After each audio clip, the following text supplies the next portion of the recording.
తెలంగాణ ప్రభుత్వ చిహ్నం రాష్ట్ర గేయంపై వివాదం కొనసాగుతోంది. ఈ నేపథ్యంలో ప్రభుత్వం చిహ్నంలో చేసిన మార్పులకు అనుగుణంగా గేయంలోనూ 2 లైన్లను మార్చనున్నట్లు తెలుస్తోంది. చిహ్నంలో మార్పు చేసి గేయంలో ఆ 2 లైన్లు కొనసాగిస్తే బాగుండదనే అభిప్రాయంలో ఉన్నట్టు సమాచారం. దాంతో అటు చిహ్నంలోనూ ఇటు గేయంలోనూ మార్పు చేయాలన్న ఆలోచనకు వచ్చినట్లు తెలుస్తోంది. గోల్కొండ నవాబుల గొప్ప వెలుగే చార్మినార్, కాకతీయ కళాప్రభల కాంతిరేఖ రామప్ప అన్న చరణాలకు మంగళం పాడే ఆలోచనలో ప్రభుత్వం ఉన్నట్టు తెలంగాణ ఆవాజ్ ఎక్స్ వేదికగా అనుమానం వ్యక్తం చేసింది.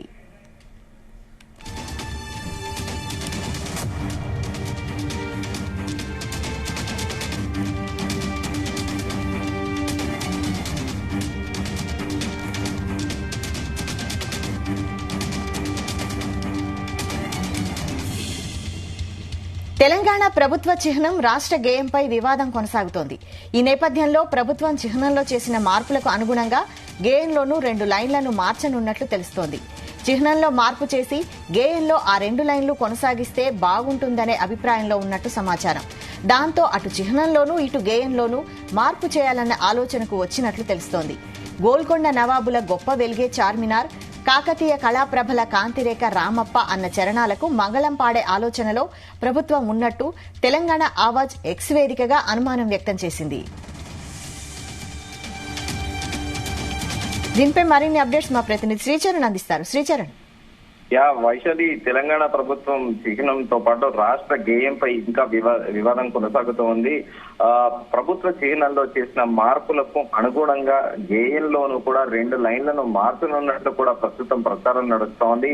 చిహ్నంలో మార్పు చేసిన గేయంలో ఆ 2 లైన్లు కొనసాగిస్తే బాగుండనే అభిప్రాయంలో ఉన్నట్లు కూడా ప్రస్తుతం ప్రభుత్వం ఆలోచిస్తున్నట్లు కూడా చర్చ నడుస్తోంది. దాంతో పాటు చిహ్నంలో ఇటు గేయంలో మార్పు చేయాలన్న ఆలోచనలకు వచ్చినట్లు కూడా ప్రస్తుతం ఇటు పొలిటికల్ సర్కిల్స్ లో, మీడియా సర్కిల్స్ లో, సోషల్ మీడియాలో కూడా చర్చ నడుస్తోంది. గోల్కొండ నవాబుల గొప్ప వెలుగే చార్మినార్, కాకతీయ కళాప్రభల కాంతిరేఖ రామప్ప అన్న చరణాలకు మంగళం పాడే ఆలోచనలో ప్రభుత్వం ఉన్నట్టు కూడా ఇటీవల కాలంగా తరచుగా కూడా చాలా ఫెమిలియర్ అయిన ఎక్స్ వేదికగా కూడా తెలంగాణ ఆవాజ్ అనే పేరుతో ఎక్స్ వేదికగా కూడా పలు సందర్భాల్లో కూడా ప్రభుత్వాన్ని ప్రశ్నిస్తూ వస్తున్న ఈ ఎక్స్ వేదిక అకౌంట్ నుండి కూడా ప్రస్తుతము ఈ అనుమానం వ్యక్తం చేసింది. ఇలా ఆ ఎక్స్ వేదికగా కూడా తెలంగాణ ఆవాజ్ అనే అకౌంట్ నుండి ఇలా ప్రస్తావించారు. ఆ 2 ఇంకా అంతేనా, ఒకే దెబ్బకు 2 లైన్లు మాయం అని ఒక క్వశ్చన్ మార్క్ పెట్టారు. అలాగే అంతర్మథనంలో సర్కార్ చిహ్నంలోనే కాదు పాటలోని ఆ 2 చరణాలకు మంగళం పాడనున్న ఆంధ్రశ్రీ టీం అని కూడా క్వశ్చన్ మార్క్ పెట్టారు. పాట ముఖ్యమా, రాష్ట్ర చిహ్నం ముఖ్యమా, రెండింటిలో మార్పులకే మొగ్గ అని కూడా మరోసారి కూడా క్వశ్చన్ మార్క్ పెట్టి కూడా అది ట్యాగ్ చేశారు. 2014లో ప్రముఖ కళాకారుడు అలే లక్ష్మణ్ తయారు చేసిన రాష్ట్ర రాజముద్రలో భారీ మార్పులు, తెలంగాణ చరిత్రకి సాంస్కృతిక వారసత్వానికి గంగా జమున తహజీబ్ కి ప్రతీకలైన కాకతీయ తోరణం చార్మినార్లపై నీలి మేఘాలు కమ్ముకున్నాయని కూడా ప్రస్తావించారు. రాజముద్రతో పాటు రాష్ట్ర గేయంలోని ఆ 2 చరణాలు కూడా తొలగించే అవకాశం అంటూ కూడా మరోసారి క్వశ్చన్ మార్క్ పెట్టారు. గోల్కొండ నవాబుల గొప్ప వెలిగే చార్మినార్, కాకతీయ కళా ప్రబల కాంతిరేఖల రామప్పలకు కూడా స్వస్తి చెప్పే ఆలోచనలో ప్రభుత్వం ఉందని కూడా ప్రస్తావించారు. రాజముద్ర రాష్ట్ర గేయంపై ఇప్పటికే బగ్గుమంటున్న తెలంగాణ సమాజం అంటూ కూడా ప్రస్తుతము ఎక్స్ వేదికగా కూడా ఈ ట్వీట్ చేయడము ఇప్పుడు సర్వత్రా చర్చనీయాంశంగా మారింది. అయితే ఈ జయ జయ తెలంగాణ సాంగ్ ఏదైతే ఉందో మనం పలుమార్లు కూడా అనుకున్నాము. మలిదశ తెలంగాణ ఉద్యమంలో పబ్లిక్ కి ఎంటైర్ స్టేట్ లో తెలంగాణ ఉద్యమం సమయంలో రాష్ట్రం మొత్తం కూడా ఆ సాంగ్ చాలా ఫెమిలియర్ అయింది. ఉద్యమకారులు కూడా ఎక్కడికి వెళ్ళినా కూడా అదే పాటను కూడా వింటూ ప్లే చేసేవారు. రోడ్ల మీద ప్రొటెస్ట్ చేసేటప్పుడు కూడా ఆ గేయాన్ని ప్రముఖంగా వాడారు ఆ ఉద్యమ సమయంలో.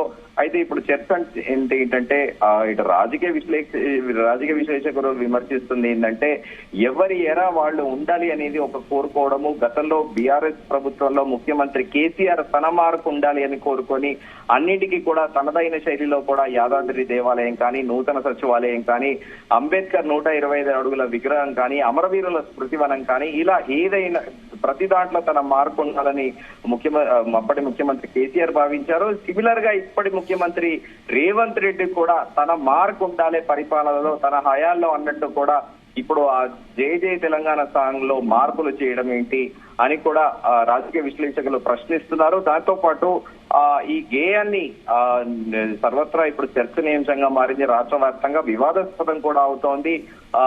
ప్రముఖ మ్యూజిక్ డైరెక్టర్ ఎంఎం కీరవాణికి ఆ పాటని పాడమని, దాన్ని మోడిఫికేషన్ చేయమని ఆ బాధ్యతలు అప్పచెప్పడము, దానికి ముఖ్యమంత్రి రేవంత్ రెడ్డి నిన్న ఢిల్లీలో మీడియా మిత్రులు చిట్ చాట్ లో కూడా చెప్పారు, ఆ బాధ్యత అంతా కూడా ఆంధ్రశ్రీకే ఇచ్చాను, ఆయన్నే చూసుకుంటారు, దీంట్లో నన్ను ఇన్వాల్వ్ చేయకండి, నాకు సంబంధం లేదని కూడా ముఖ్యమంత్రి రేవంత్ రెడ్డి చెప్పడము, అక్కడక్కడ కూడా ఉద్యమకారులతో పాటు సీనియర్ సిటిజన్స్ నుంచి కూడా కాస్త నిరసన వస్తోంది. ఎందుకంటే ఇక్కడ తెలంగాణలో ఇంతమంది జానపద కళాకారులు ఉన్నారు, సింగర్లు ఉన్నారు.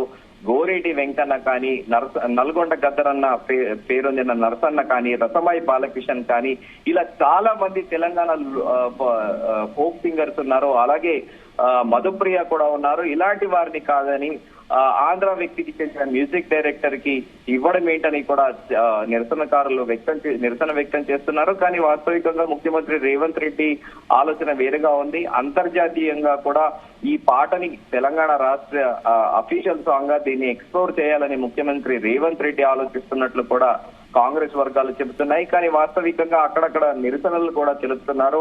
ప్రస్తుతానికైతే మరి ఈ సాంగ్ అయితే కాస్త వివాదాస్పదంగా ఉంది. ఇప్పటికే మ్యూజిక్ డైరెక్టర్ ఎంఎం కీరవాణితో కూడా ఆంధ్రశ్రీ పలుమార్లు చర్చించారు. మనకు సోషల్ మీడియాలో కూడా చూసాము. ఆ వీడియోలో ముఖ్యమంత్రి అఫీషియల్ ప్రెస్ నోట్ లో కూడా వీడియో పంపించారు. ఎంఎం కీరవాణితో కూడా రికార్డింగ్ చేస్తున్న సమయంలో కూడా ఆ లిరిక్స్ ని కూడా మ్యూజిక్ డైరెక్టర్ ఎంఎం కీరవాణి ముఖ్యమంత్రికి ఎక్స్ప్లెయిన్ చేస్తున్నట్టు కూడా అవన్నీ కూడా వీడియోలు మనం చూసాము. ఇప్పుడు ప్రస్తుతము చర్చనీయాంశం ఏంటంటే ఈ 2 లైన్లు తొలగిస్తే ఈ తెలంగాణ అస్తిత్వానికే క్వశ్చన్ మార్క్ అని కూడా అంటున్నారు. అది కాకుండా తెలంగాణ రాజముద్ర ఏదైతే చిహ్నం ఉందో దానిపైన కాకతీయుల కళాతోరణ వైభవంతో పాటు చార్మినార్ చిహ్నం కూడా ఉంది. సో ఇప్పుడు దాన్ని మార్చవలసిన అవసరం ఏంటని కూడా ఉద్యమకారులు ప్రశ్నిస్తున్నారు. సో ఇది ఒక తెలంగాణ అస్తిత్వానికి కాకతీయ డైనాసిటీ అనేది చాలా పెద్ద డైనాసిటీ. వాళ్ళు చాలా కల్చర్డ్ గా తో పాటు చాలా నీతి నియమంగా కూడా పరిపాలించేవారు అని కూడా చరిత్రకారులు చెప్తారు. అంతటి వైభవం కలిగిన కాకతీయ కళాతోరణాన్ని మార్పు చేయడం ఏంటి అని కూడా క్వశ్చన్ చేస్తున్నారు. ఇంకా ఈ వివాదం ఇంకా మనకి దాదాపు 4 రోజుల టైం ఉంది. తెలంగాణ రాష్ట్రం ఆవిర్భవించి 10 ఏళ్లు అవుతున్న నేపథ్యంలో జూన్ 2న అధికారికంగా కూడా ఈ పాటను రిలీజ్ చేయాలని ప్రభుత్వం భావిస్తోంది. కానీ ఈ వివాదం ఎక్కడికి పోతుంది, ఇంకా 4 రోజుల సమయం ఉన్న నేపథ్యంలో అనేది కూడా చర్చనీయాంశంగా మారింది. Vaishali. Okay, thank you Sricharan.